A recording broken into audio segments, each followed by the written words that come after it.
Good evening. You're watching the news from the Sultanate of Oman Television. First, the headlines. The Sultanate expresses its strong condemnation over terrorist attacks in northern Sana'a, Egypt. Ministers of the Interior of the GCC countries stressed their strong condemnation of terrorist attacks that target citizens of the region. And warplanes from an Arab-led coalition bombed targets in the Yemeni capital.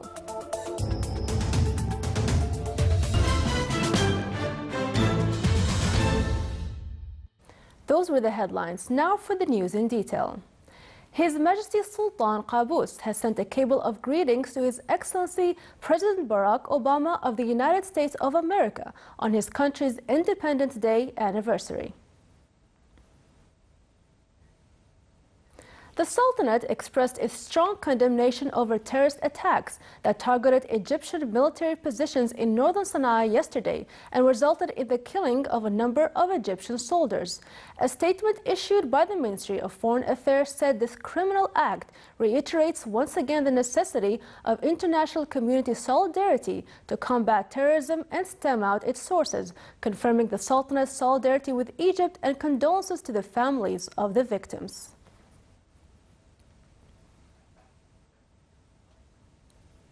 Ministers of the Interior of the Gulf Cooperation Council countries stressed their strong condemnation of terrorist attacks that target citizens of the Council countries and the region. The ministers discussed in their extraordinary meeting that was held in Kuwait the terrorist explosion which took place in Imam al-Sadiq Mosque in Kuwait and resulted in 20 martyrs. The ministers expressed their denouncements of this heinous act in addition to the attacks that targeted Saudi Arabia and Bahrain as well as Emirati relief convoy in Somalia and the latest security developments in the region. They also emphasized that countries of the Council will remain strong in facing terrorist attacks that are targeting values and Islamic principles, as well as implanting discord and bloodshed. The ministers also stressed the importance of coordination and cooperation in procedures that aim to face the terrorist attacks that target Islamic religion values, security, and stability of the Council countries.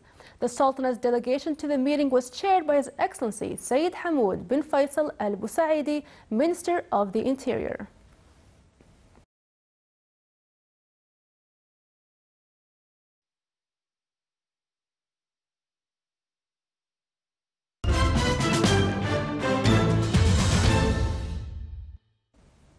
Warplanes from an Arab-led coalition bombed targets in the Yemeni capital today.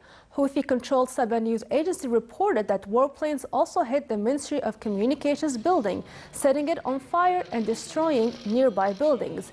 They also bombed Faj Atan mountain overlooking Sana'a, home to a military base and a weapons depot that have been a frequent target of raids in the course of the 3-month-old war.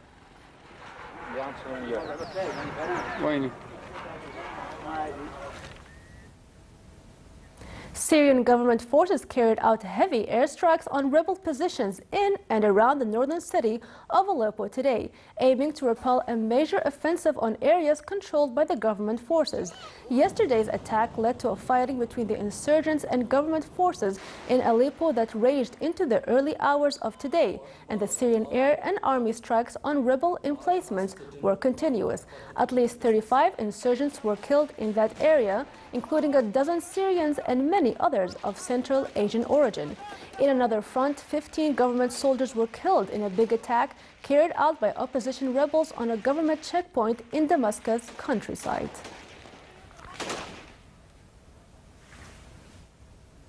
The head of the International Energy Agency said no breakthrough was reached between the UN Nuclear Agency and Iran on unresolved questions around Tehran's nuclear program. Tehran and world powers are pushing for a final deal at nuclear talks in Vienna, under which Iran would agree to scale back its atomic research, which it denies is aimed at developing a bomb, in exchange for a lifting of sanctions. The agency will play a crucial role in monitoring and verifying any final deal.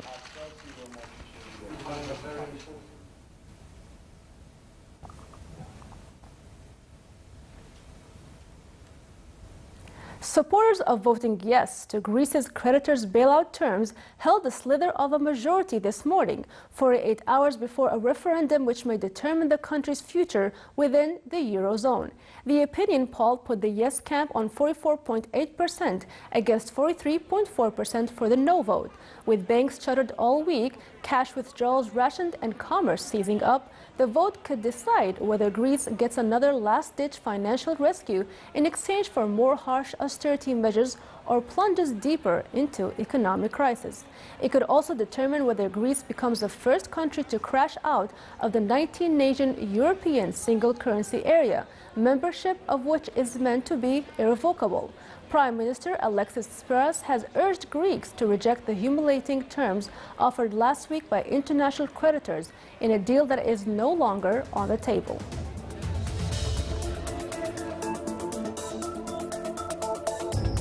Still to come in our news bulletin. Dates and soup are the most important food in Ramadan.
Welcome back to the news from the Sultanate of Oman television. Rescuers today retrieved 5 more bodies from a ferry that capsized just moments after departing from a central Philippine port, raising the death toll to 50. The bodies were recovered hours after a Coast Guard spokesman said all 187 passengers and crew members have been accounted for.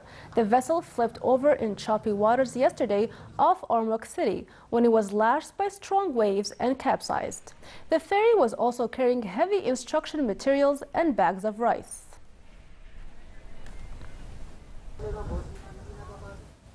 Chinese local authorities and military set up tents and treated injured people after a strong earthquake hit a rural part of China's far western Xinjiang region today, killing at least 6 people and damaging thousands of homes, the government and state media said.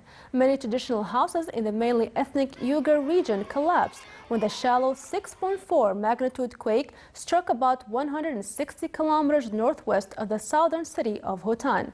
State news agency put the number of injured at about 50. The Ministry of Civil Affairs added that at least 3,000 homes either collapsed or were seriously damaged, and 1,000 tents were being sent to the region.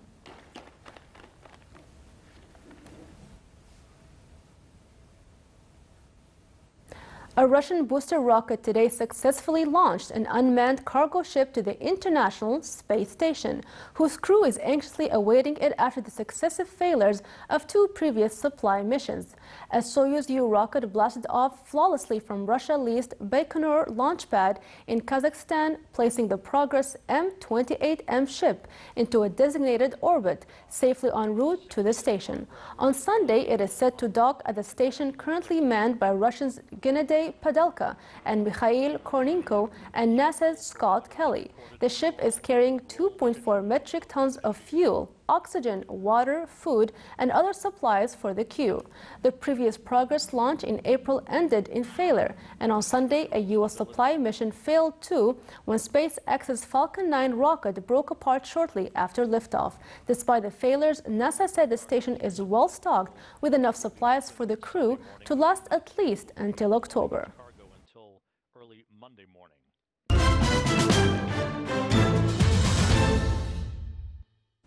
The Ministry of Information, represented by media attaché in the Sultanate's embassy in USA, organized a Ramadan evening in the American capital, Washington, with attendance of Her Excellency Hunayna bint Sultan al-Mughayriya, Sultanate's ambassador accredited to the United States of America, number of American officials, entrepreneurs, and media. The event included a group of activities that reflected the deep relation between the Sultanate and the United States in various fields. It also included pictures and Omani food, as well as a clothes exhibition. The participants stressed the strong ties binding the Sultanate with the USA.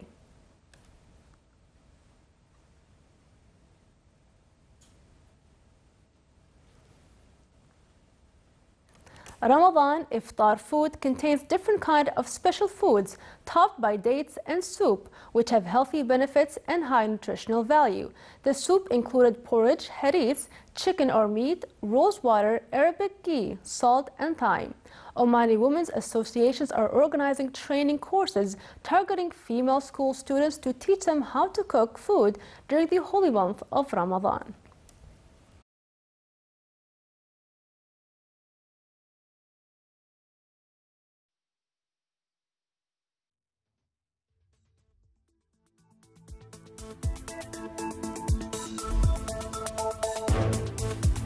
Now for the general weather forecast. Cloudy skies will prevail over the coastal areas and the nearby mountains of the governorate of Dhofar, with chances of intermittent drizzles and fog on the mountains. Rest of the Sultanate will have clear to partly cloudy skies over the Hajan Mountains nearby areas, with chances of rain and low clouds over areas overlooking Arabian Sea. Winds will be northeasterly light to moderate along the coast of the Sea of Oman, while it will be south to southwesterly light to moderate, occasionally active along the rest of the Sultanate. Seas along the coast of the Arabian Sea will be a rough with a maximum wave height of 4 meters, and the rest of the coast will be slight to moderate with a maximum wave height of 1.5 meters.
This is the Sultanate of Oman television. Before we end tonight's bulletin, here are the main points once again.